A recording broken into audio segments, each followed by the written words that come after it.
Hey guys! Before we get down and dirty with armored warfare, I actually had an idea for a new video series that I wanted to run past you. I really like looking into the historical backgrounds of tanks and warships, so I thought it would be a great idea to make some videos about the actual battles of these steel behemoths as well. And not just about the well-known ones like the Battle of the Bulge, but also engagements that are not that well known by most people, even if they are just as exciting to hear about.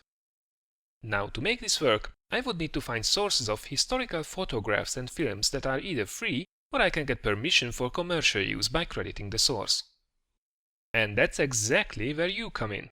If you know any sources that might be worth checking out or know some people who would be worth getting in touch with, or maybe you are into this kind of stuff and would like to get involved as well, let me know in the comments or by sending an email. Cheers in advance. But that's probably enough about that. Let's get down to business. So in today's video we will have a closer look at the ways and means of pimping out your ride, making it as effective as it gets. There is a surprising amount of customization that you can do in armored warfare, so you better familiarize yourself with these things if you really want to be competitive. Especially as the different bonuses are quite powerful most of the time. Now, in order to do that, we will look at the commander skills and commander selection, the crew skills, the retrofit system, upgrade system, ammunition system, and last but not least, the consumables. It's quite a lot to go over, so buckle up and let's go! Starting off in your garage, you want to get to the service tab of your vehicle first. To do this, you can either right-click on the desired vehicle on the vehicle carousel at the bottom of the screen and select Service from the options. You can also click anywhere on the menu options just above the vehicle carousel, or click the little wrench icon next to your commander's profile. Any of these paths will bring you to the Service tab where you can fine-tune your vehicle in several aspects. The first tab is called Maintenance, and it's basically an overview of your current selection. Most probably you already said yes to auto repair and auto resupply when you bought your armored combat vehicle, but if you didn't, I highly suggest doing so, just to avoid nasty surprises in your next battle. Now where things start to get really interesting is the Commander tab. Here you will see the currently selected commander and his or her skills. Now you will get a commander assigned to your vehicle as soon as you buy it, but you don't have to stick to this choice. In fact, you should probably check which currently available commander would be best for that specific vehicle type and your playstyle. To give you an easy example, one of the basic commanders will be Philip, whose perks are rather generic, but they are probably best suited for vehicles that will hunt in a group rather than being alone. Both pack tactics that will give you an increased module damage when allies are nearby and fire at will that will reduce your reload time when a nearby ally is damaged means that you can buff each other when sticking together. If we switch him out to Freya, however, by clicking the switch button under the commander's portrait, we have found someone who will be rather useful for SPGs. Increased module damage, increased crew damage, improved aim time and reload times are all skills that align perfectly with the need of an artillery. So you can see that selecting the best commander for the job and not necessarily going with the pre-selected choice can improve your game quite nicely. And don't worry if you think you made the wrong perk choice for them. You can quite easily retrain them at any time, and at least for the time being, you can also do so quite cost effectively. Now it's probably worth to mention that as of now all commanders are generic, which means that they can command anything that you own. But later on we should have more specialized commanders as well with new interesting perks. And as for acquiring new commanders, you can obtain them by fully developing your vehicles, and in their upgrade choices some of them will have new unlockable tech and some of them will have new commanders. But more on this a little bit later. Right now, however, let's move on to the crew skills. Now the first point we have to make is that in armored warfare, the crew skills work rather differently than, for example, in World of Tanks. First of all, every crew is bound to your vehicle, so you won't be able to move them around at all.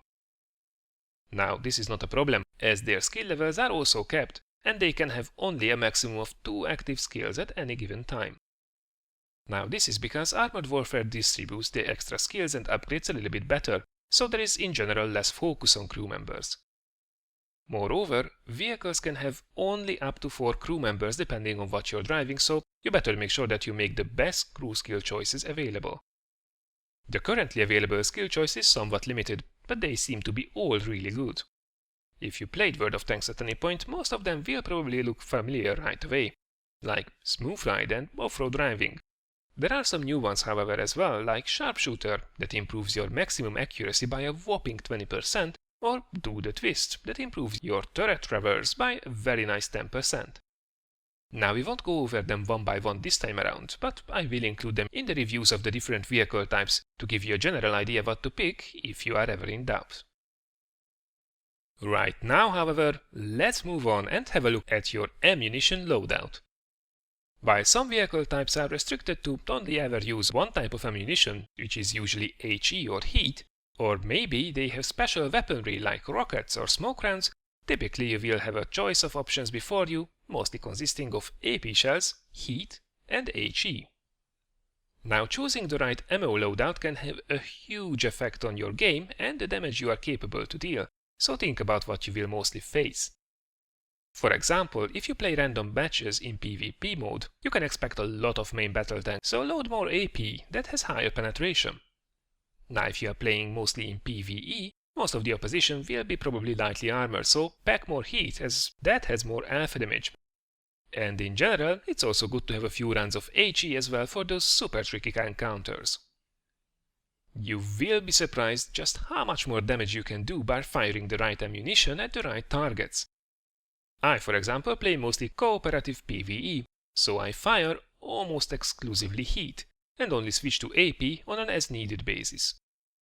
And by the way, you don't necessarily need to switch to AP just because you face a main battle tank. If you can get side shots or get less armored surfaces on it, just keep shooting heat, and he will go down very quick. Now, another thing to keep in mind is that as part of your vehicle upgrades, you will be able to research also better types of ammunition from each sort. It's very handy to click the best available button on this screen that will limit your choices to the best researched ammunition from each type. If I unclick it here with my T-64 main battle tank, for example, you can see all the researched ammunition types, 8 in total. Now that's quite messy, so this function will help me to ensure that I play with the best available choice. Oh, and 3 more small things by the way. First of all, you need to equip the newly researched ammunition types manually by simply dragging them from the bottom selection to one of the top 5 slots. You can also change the load order easily. For example, if you want AP to be loaded first, just drag it to the first slot. And finally, there is no gold ammunition in the game. So we already did look at the commander and crew skills and the ammunition loadout. I think we are making some good progress. But we are not even close to being done. Oh no. Right now comes another super important part, the retrofit system. Now, the retrofits are somewhat similar to the equipment choices in World of Tanks, but it's a more complex system overall. What you have here then is an upgrade possibility in 4 separate areas: armor, firepower, mobility, and technology. Each area consists of several upgrade choices, and each choice has 3 levels, each giving a larger boost than the previous one. While these give once again quite significant boosts, you will have to research them first before you can use them.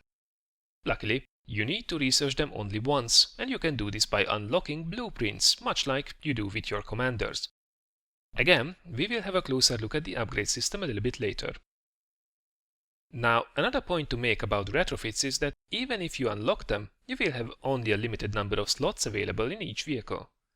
In the lower tiers, there is usually only one universal slot that can take upgrades from any of the mentioned areas, and depending on your vehicle, you can unlock further specialized slots through the upgrade system.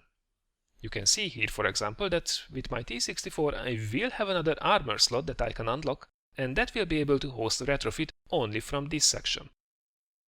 As for the retrofits themselves, they are either a combination of bonuses like, for example here, the chrome barrel lining, that by the way I did not research yet, as the little red lock indicates.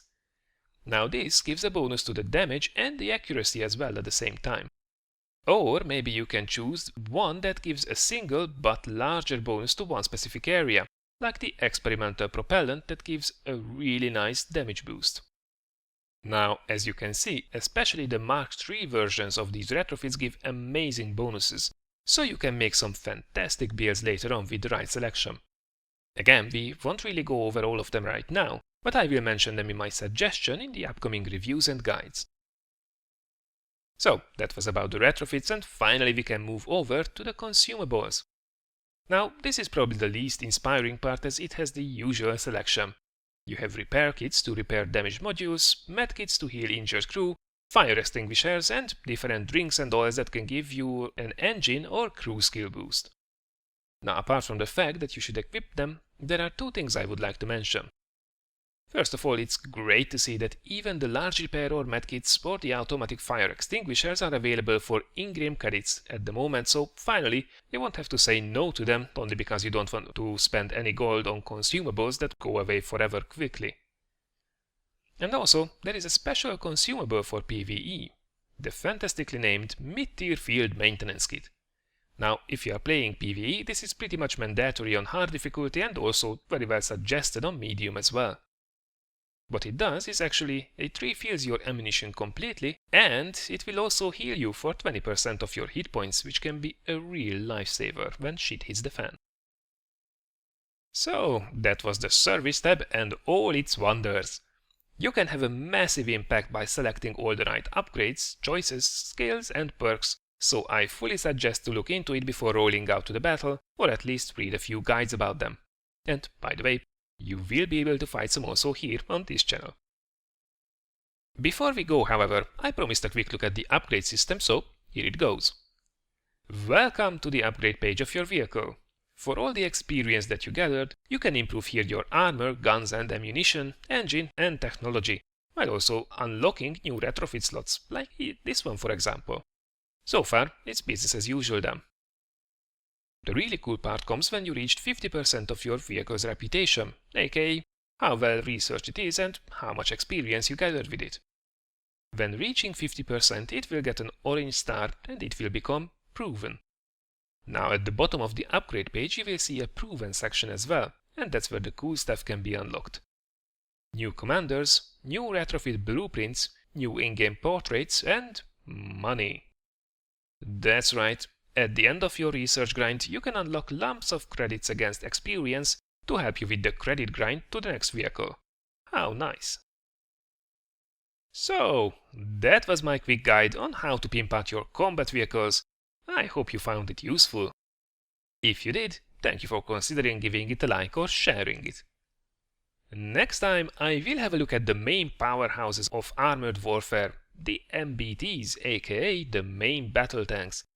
And of course the usual content will continue as well with an ELC AMX review in World of Tanks and the 160,000 damage run in the Zuyo aircraft carrier in World of Warships. Take care guys, enjoy your weekend, and I look forward to seeing you again in one of the next videos.